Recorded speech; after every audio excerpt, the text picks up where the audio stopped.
Hello everybody and welcome to Tech Upload, and I'm CP Hadley, and it is build day. It is time to finally take this Maximus 6 Hero Core i7-4770K based build and throw all of that in the sexy white NZXT H440 silent case without optical drive. So you'll notice there's not an optical drive here today.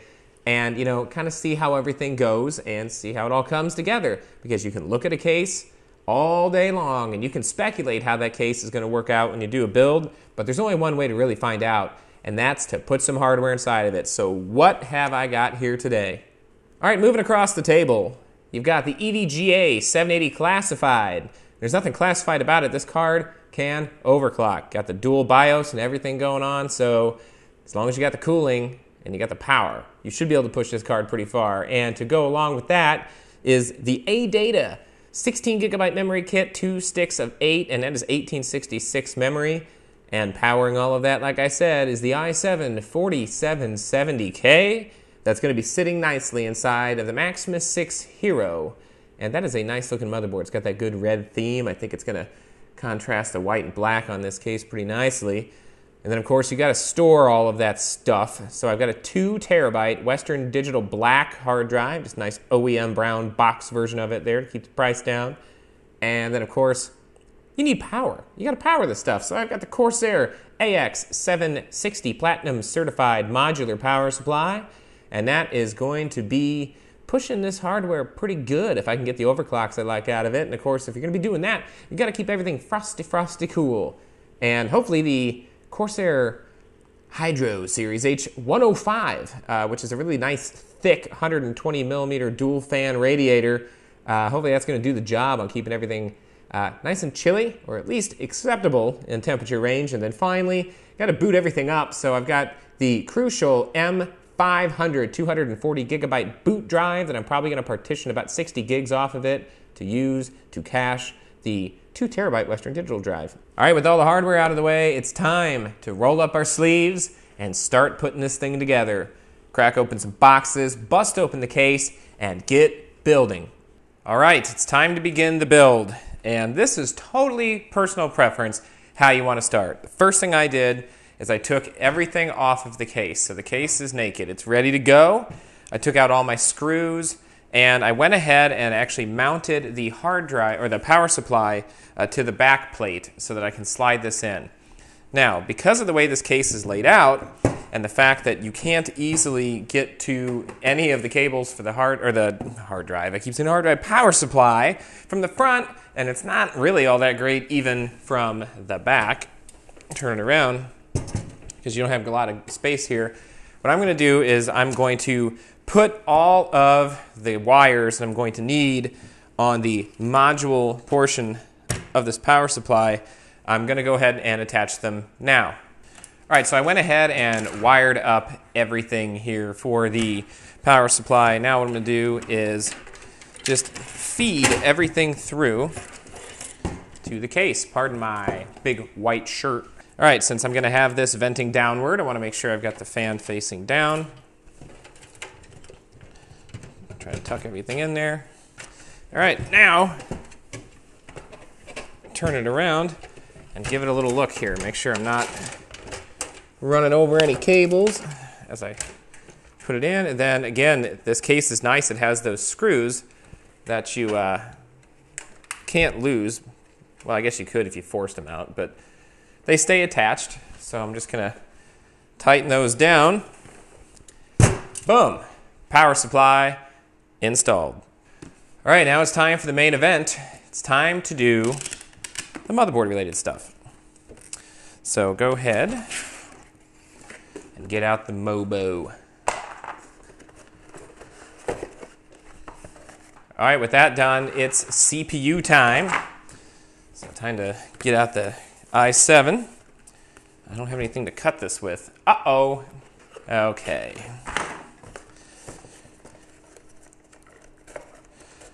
Slide out Mr. CPU. There he is, ready to rock. And since I'm not going to be using the cooler, I'm just going to leave everything else in place. Set that off to the side. All right, CPU install time. All right, it's nice and bright, and it's time to put in that CPU. First thing you want to do is you want to go ahead and pop up that little lever, then open up the door. Do a quick inspection. All the pins look good. And pop out the 4770K. Do a check on that. Everything looks good. Then all you got to do is just make sure that everything is lined up. Now you'll notice on the motherboard, you're going to have a little indicator, a little dot on this case. It's not real obvious on this one, but there's a little dot down here, and that's going to line up with this arrow. So you're just going to, and then there's also notches at the top. So just very carefully set the CPU in like that, and then drop the latch. And you don't even have to take this off, because watch. Pops off. Okay, the next step is the memory. And it says this is easy open. So let's see if that's true.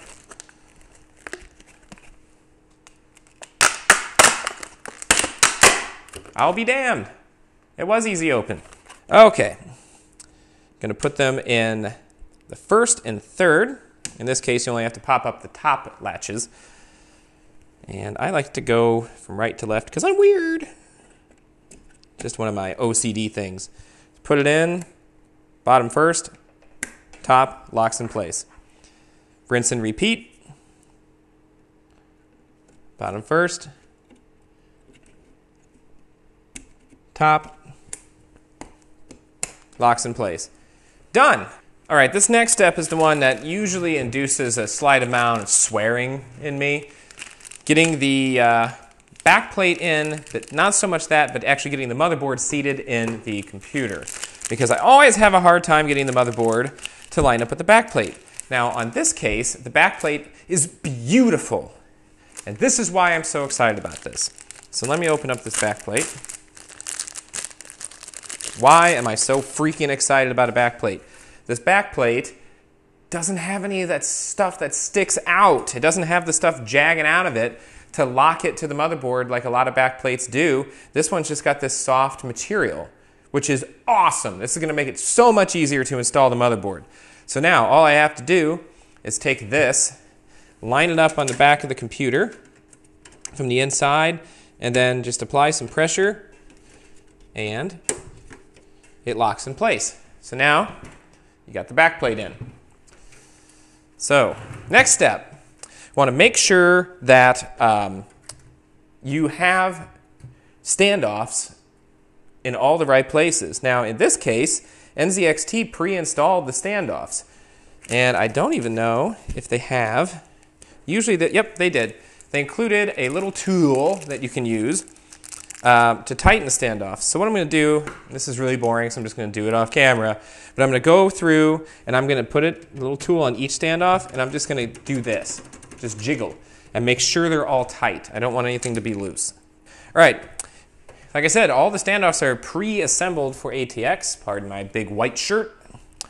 And then what you want to do when you install this, if you have the CPU stock cooler on here, it actually makes this a little bit easier. But since I'm going to be doing water cooling, I'm actually going to have to grab it by the little heat sink for the MOSFETs and stuff. And then just line it up with where it's going to go in. All right, in this case, that foamy stuff on that back plate is actually turning out to be kind of more of a pain in the butt than I thought it was going to be. So I'm going to get a screw. And basically what I'm going to have to do here is I'm going to have to, this would be easier with two people, really put a lot of pressure on the motherboard to push it into position and then get a screw in one of the standoffs to hold the motherboard in place. So you really had to put a lot of pressure on this back plate to get everything in. Okay, then the last step on this portion is to just dump out all your screws and screw in your board. All right, so now is when it's time to start doing some cable management.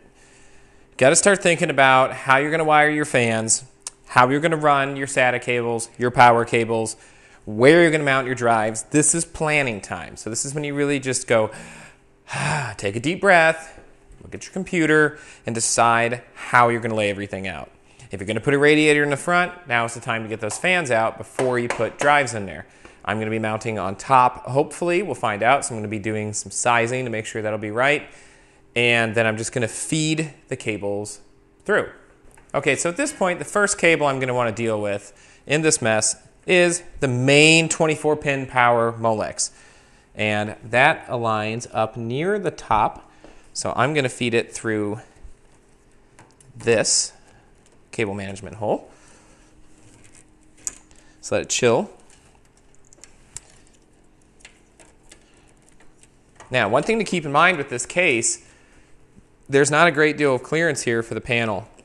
So I need to make sure that everything's going to be able to line up all right so that I'm going to be able to close this. So what I'll end up doing is I'm probably going to have to do some cable tying, which I'll probably go ahead and do now. All right, cable management looks to be complete. So now I need to get some scissors and cut off all the excess.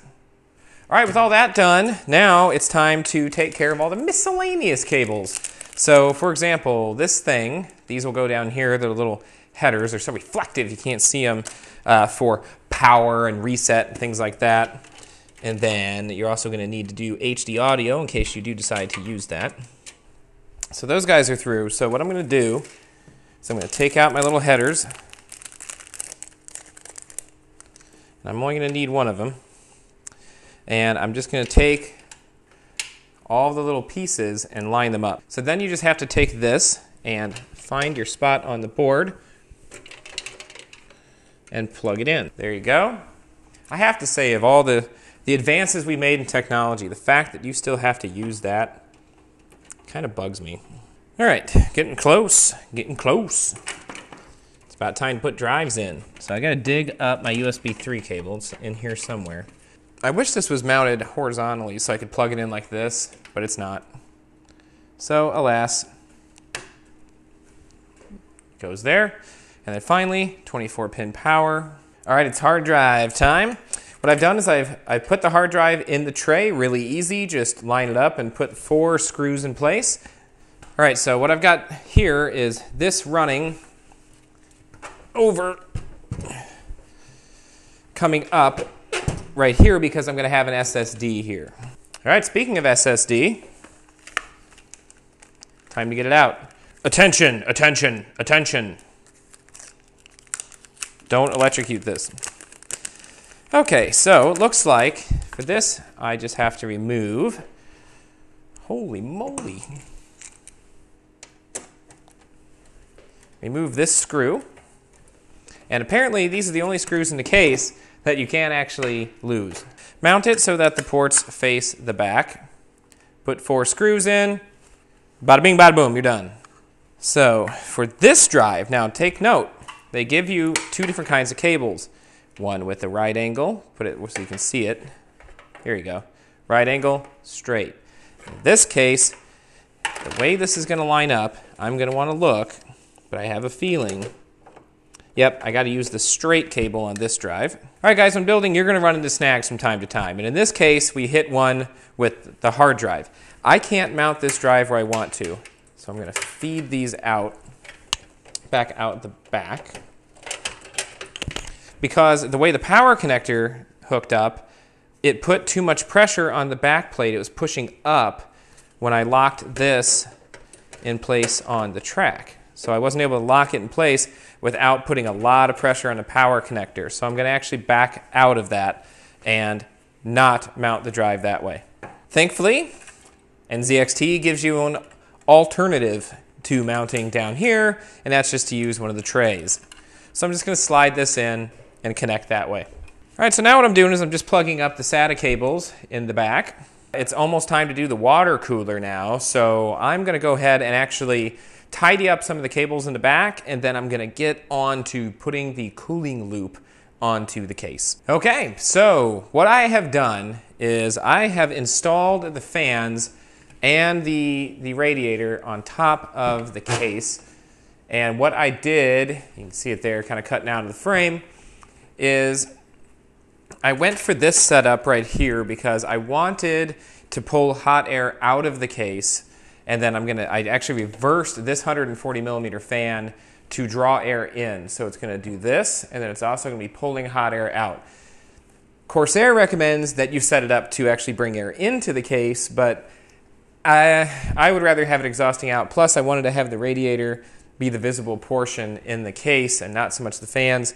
But I do have the little red ring on them. You can't see it. Let me adjust the camera so that you can. So yeah, the red rings are in there. But it is a little bit of a struggle to do a top mount because you got to feed the screws through the fans and into the radiator. So much so that the little protective cover for the thermal grease kept coming off. So I tied it down with some zip ties so that it couldn't come off anymore while I was working on it. So that being said, now it's time to put the back plate in. You want to align the screws, and there's probably something in the guide that'll tell you, but my gut instinct is telling me to put them all inward.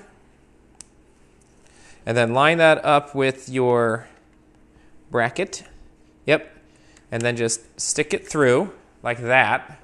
And then on the other side, it's kind of dark, but on the other side what you want to do is take these. You got a bag of screws that come with it. And you're going to need one that looks kind of like this. It's the same length on both sides. And you're just going to stick that through and start threading them on. Okay, now is the moment of truth. I can finally cut this plastic free. Align this so that the Corsair logo is facing upward.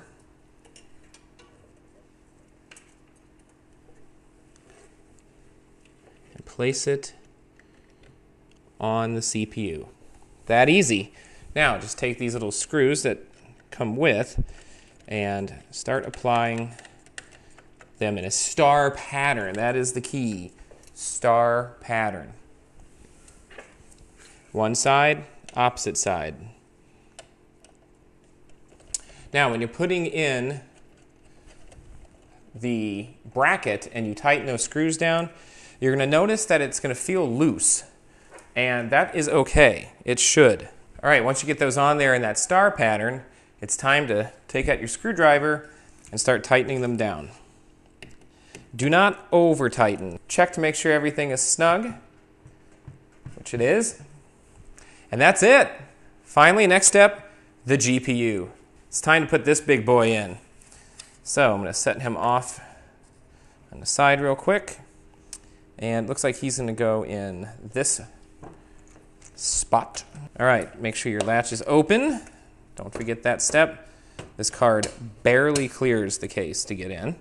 So you're going to have to kind of do one of these and finagle your way in here. Rookie mistake. I'm such a noob. Get the plate out and line her up. All right, card's in there nice and tight. And then last but not least, take the power and plug it in.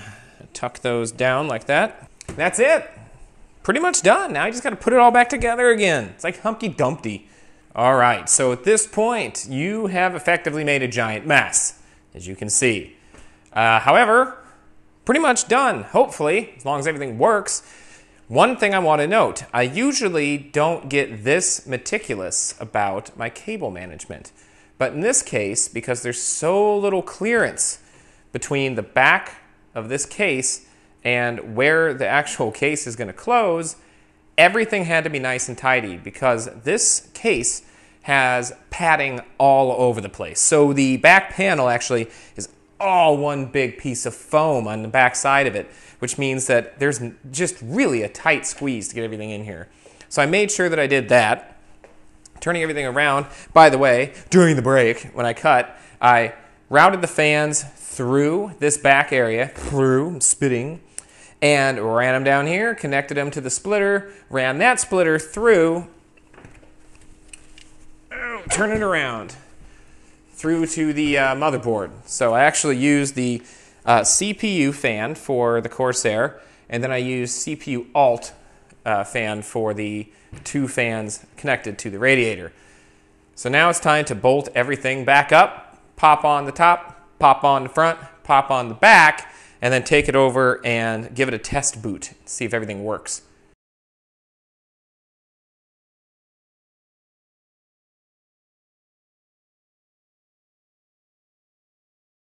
All right, it's the moment of truth. It's time to see if we get a boot. 3, 2, 1.